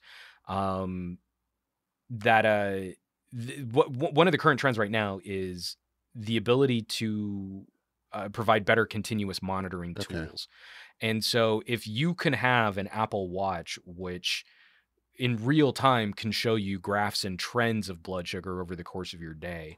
I mean, I think that would be beneficial to most consumers. Like you don't realize like when you eat a really carb heavy lunch or you eat a lot of Mhm. sugar, like what your body is doing to try and compensate for that sudden influx of simple carbohydrates or sugars. That could also be beneficial to just, Yeah. normal healthy people. But for diabetics, it's something that they need to monitor in real time because they aren't producing insulin or they've become resistant to insulin in such a way as that like every time my wife eats something, it's like she has to do just like a little bit of algebra or even a little bit of calculus, sort of decay over time, as to how much insulin she should deliver for the type of meal that she's just had.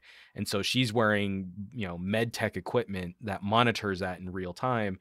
If she could get similar accuracy, even if it were a little bit off from what she's currently wearing, but all she had to do was wear a watch, I think that would definitely be something she would be interested in. Indeed. So apparently, this has been a work in progress before Steve Jobs passed away, and it brought us up into the Apple Watch's current team with Steve Messerschmidt as well. So this Yeah. brought right now it's they're trying to do tests and trying to see how regulators will have to get into this, but um, who knows? 1 or 2 years down the road, we might be able to hear about how all these sensors will be able to work, and whether or not you don't have to you don't have to draw blood in order to check out your levels soon. Yeah, and so that's also going to be, I think, one of the trickier aspects is I think there was a monitoring solution which I think was based on Hmm. breath.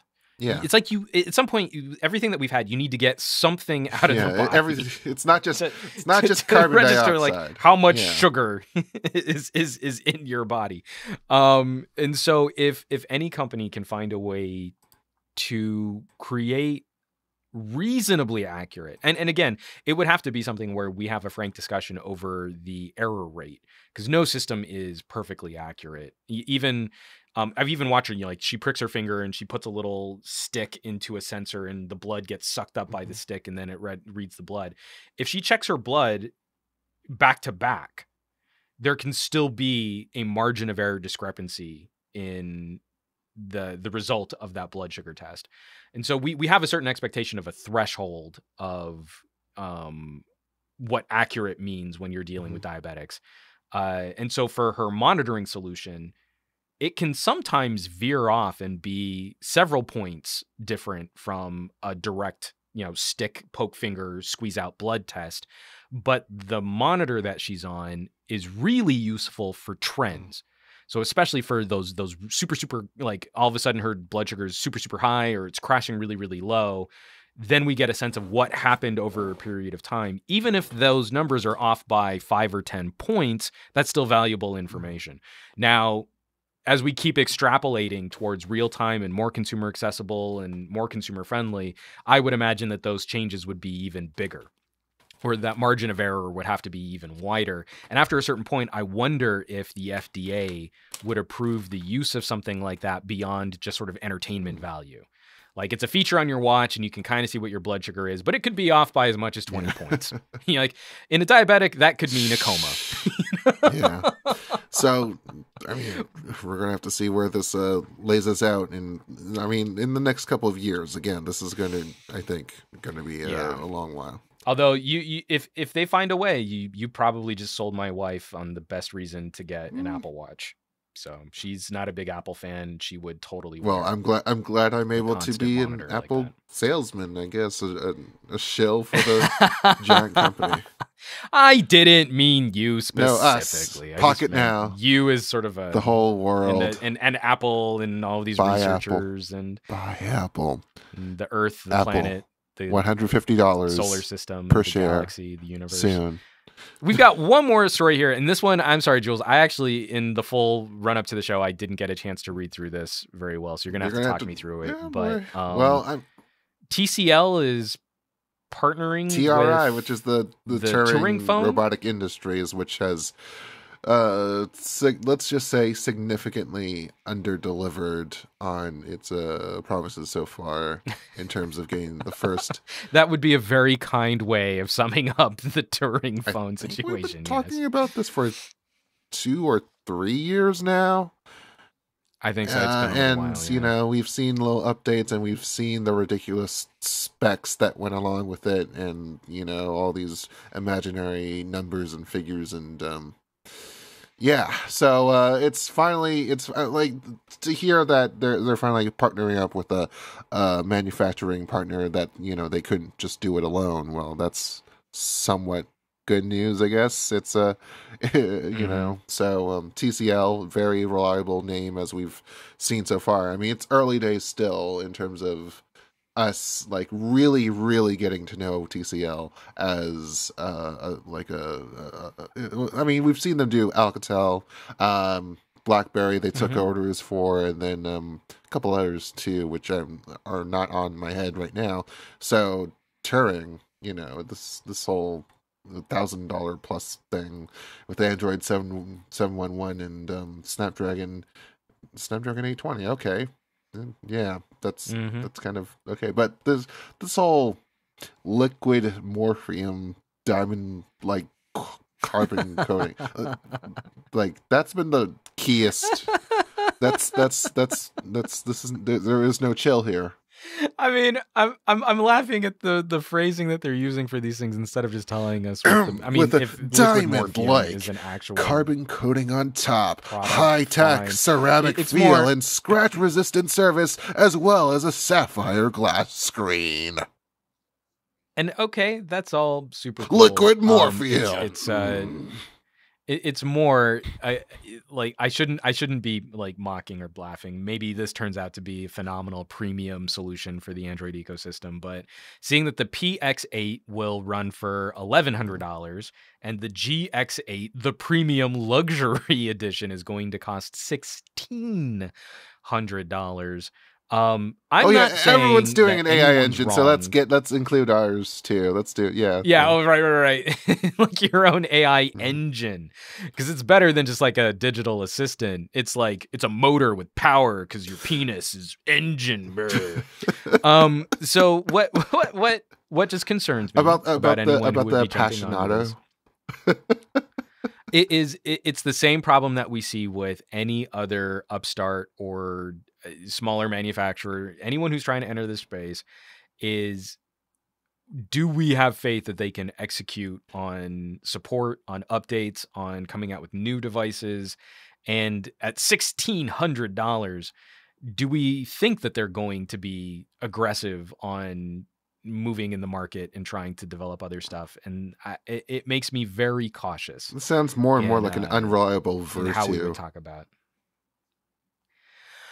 Maybe I'm hoping for anyone who can come in and shake things up and change the way that we interact with data and services. I've rattled on about that time and time again. I'm not sure I see the DNA here or the fortitude here to execute on some of these claims. So I'm going to say this is a cautious a cautiously optimistic way to approach the high-end, top-tier, premium side of the market. Caustically. If they've got, if they, yeah, cautiously and caustically. If they've got cool software and that can make up some of the differences in things like the horsepower of only using an 820, awesome. But we've seen those promises before. I mean, like we just talked about that with like the U Ultra and with Bixby. So it's put up or shut up time now. Like I want to see, can they really execute on what they say they did? But our readers are super pessimistic because this is one of the lowest hated it scores from the audience reactions I've ever seen. 56% of people who saw this article went straight to the lowest ranking for this article, hated it. And Touring has a lot of ground to cover in kind of cleaning up their public image and actually not being complete vaporware. Well, that's just it, is that they're basically vapor at this point. Yeah, well... until it's real, it's 420 vapor. Blaze it. Yep. All right. Did you want to start with Travis or did you want to start with Andrew? I just wanted to start with listener mail, and you could have just let me ring the bong bong before you could have No. I want to get right to the point. This is what the show's about. It's about action. It's about decisions. We're being decisive and action-y. Travis Walker says, Jules. Oh, all right. Here we go. Jules Juan Carlos. With a G, as you know. Hey, Bagman. Like Juan Carlos the Gato. Why does every YouTube tech reviewer say that the 2-to-1 aspect ratio makes the phone usable in one hand? The problem isn't with the size of the actual device. The problem is that your thumb can't go from here to here on the screen. The screen size is the limiting factor for one-handed use. Making the screen taller just makes it that much harder to reach the top of the screen. Grumpily, Travis. Well, since you're being so rude, we might as well not answer this, but we shall go on. Let's talk. He's not being He's rude. being grumpy, and that's I don't want to see that in our listener mail. We want enthusiastic commentators writing these emails. So it's about compromises, in my opinion, where we want more screen real estate, so we're going vertical, but the width of this screen is really close to the width of like what we used to have with 5.1-inch displays on gadgets like the Galaxy S7. This is a terrible way to show this using his webcam with the Galaxy and I should probably try and take some better LG 6 photos stacked on top of each other. And I totally get it. It's a kind of a only really a lateral improvement where you don't have to reach. You don't have to grasp the whole like a claw just to get around the edges of the phone. But that back button or that hamburger menu that's up top, like that's as far away as ever. And also, I mean, even just pulling your notification shade is more challenging. But when we look at something like the 5.5-inch display on a Pixel, there you go. See, this is reversed from my view. There we go. When we look at that 5.5-inch display, this is actually pretty close to the amount of surface area on an 18:9 5.7-inch display. But because it's wider, and there is more usable surface area. It creates. Like in the way that we formatted everything for 16:9, there is more usable space on the Pixel in the way that apps currently handle that space. But I have to reach more and slide fingers underneath to reposition the phone in my hand more than I do on the G6 to reach the same distance. Look at all the live demos we're doing on this broadcast. I know, this is amazing. This is like the magic of video today. Like all the other problems that we've had with video podcasts. So it's really like we are getting more real estate and reaching laterally. Your comment about sort of reaching across the width of the screen is easier than a phone with a 5.5-inch display. But we should also be sure to talk about compromises. And this is where Jules has been on point, and this is where Jaime has been on point, that reaching to the top of the screen requires a bigger change in the position of the phone in your hand than on a 16:9 What are you talking screen. about? I can do this. Especially a 16:9 5.2 inch screen. Right? This is totally a normal way to hold a phone. I'm like stretching my fingers as far as I possibly can, and it's about to pop out of my hand. So it's really just like all about comparison. So if we were comparing this to like an iPhone 7, well, yeah, it would lose. But you've got a lot more on your screen. You've got a much higher pixel density. I think it's ultimately a better experience than just the one thumb ability than an iPhone 7. But I still think like, man, every time I'm running through an airport and I'm carrying bags with one hand and I need to check information or reply to a text or reply to an email, but I don't want to stop walking. Every time I'm in a situation like, or jumping through a turnstile to get onto a subway or a metro, every time I'm there, I want an iPhone SE. Like, Yeah. I want a 4-inch screen, and my one thumb can navigate every single aspect of the device, without shifting it. Also, in my Fisher hand at Price all. buttons and huge text. Totally. Oh yeah, I mean, like taking the accessibility mode up to like grandma level. So again, it's all relative, is what I would say. Is that we haven't seen a phone with this much surface area be this easy to reach across, but you're absolutely right that there are smaller phones and phones that are even easier to navigate with one So, hand. I mean, you give and you take, and you make sure that you're able to do like finger tricks, like using the middle finger to get up to the top of the phone and press those buttons. Now, moving on to at Fat Produce on Twitter. This is from Andrew Wallace, the keeper of all awesome Star Trek GIFs, as far as I'm concerned. His For some reason, is using Kemosabe, or I know.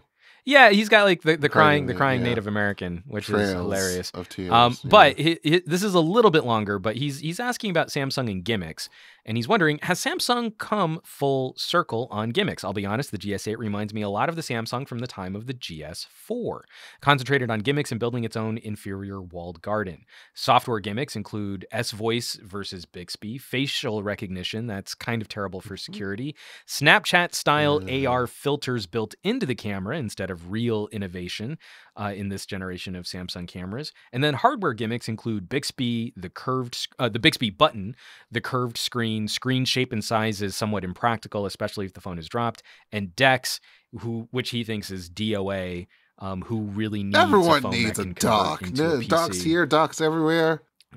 Docks and dongles and accessories. My favorite place. What are your guys' thoughts on the current philosophy of Samsung? What does Samsung need to focus on versus what are they currently focusing on?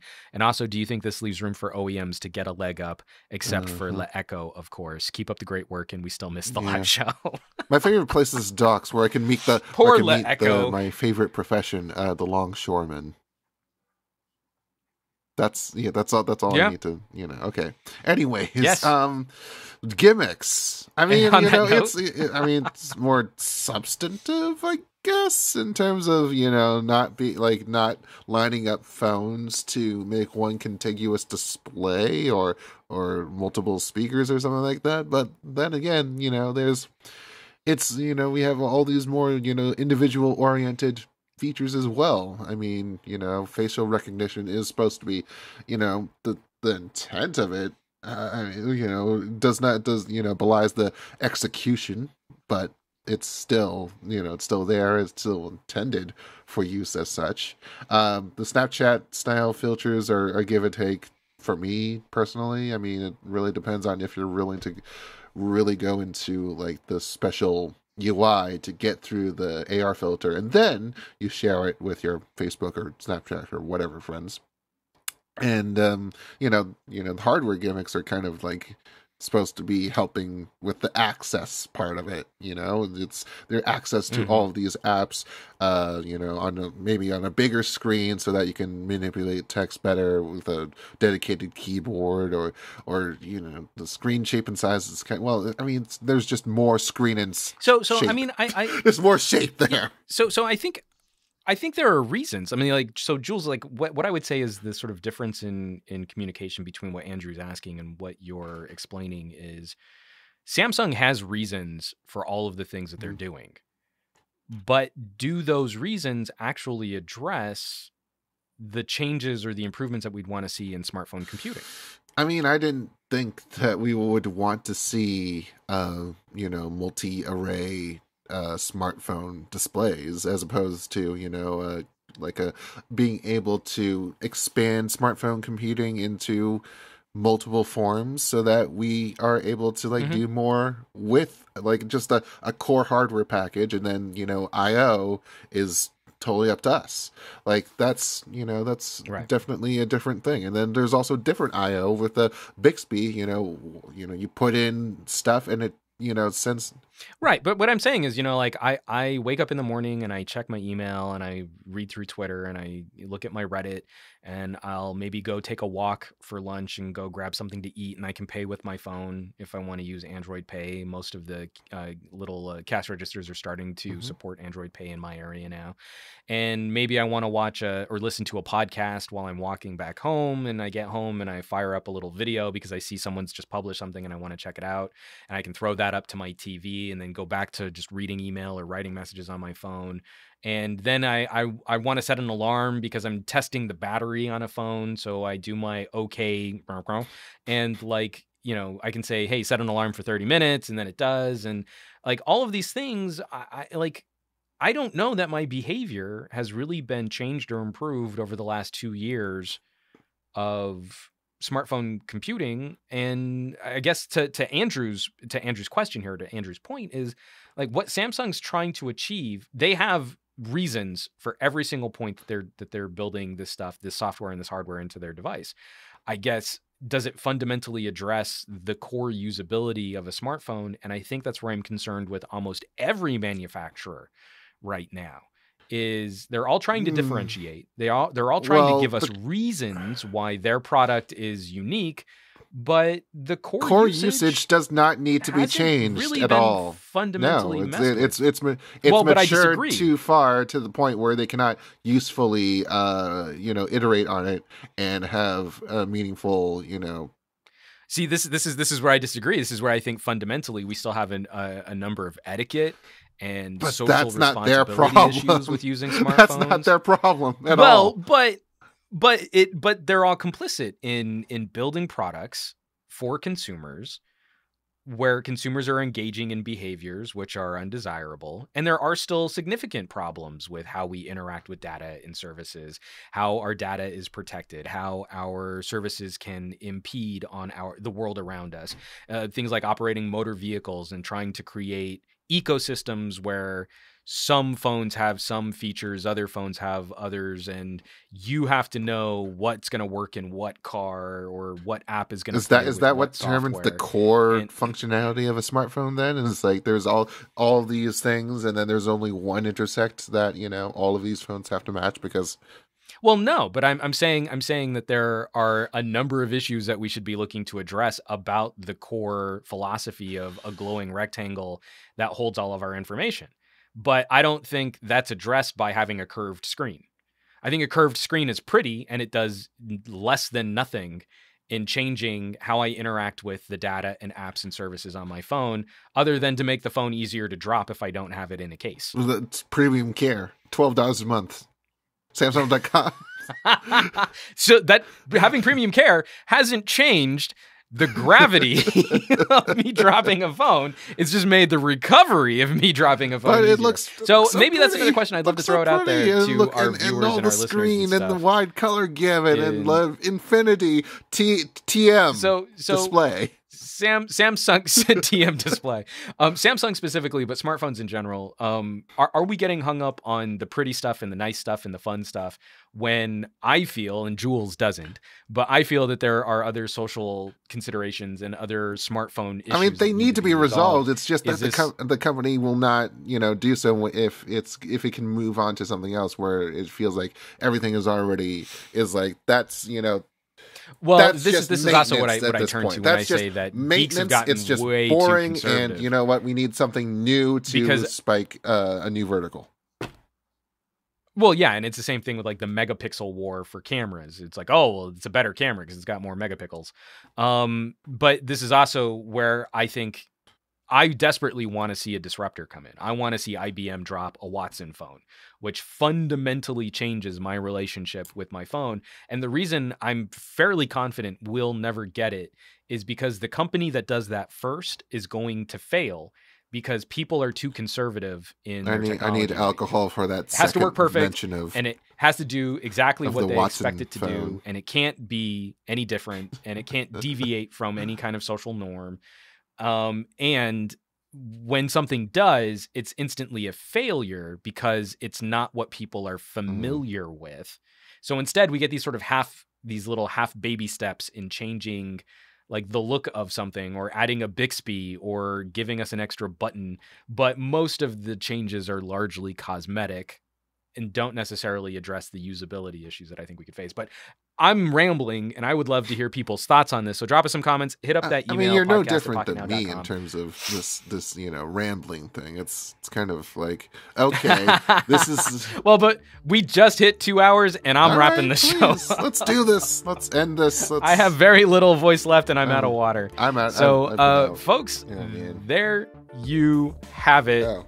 Wow. Another episode of the Pocketnow Weekly has come and gone. The show is over, but the conversation continues on Twitter, where you can find Jules is @PointJules, and I'm humbly @SomeGadgetGuy.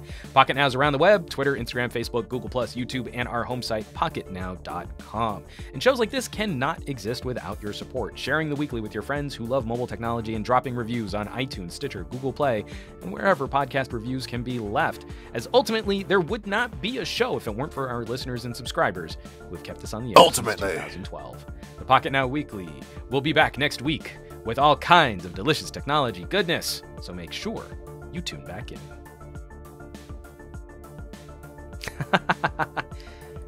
Exit stage left.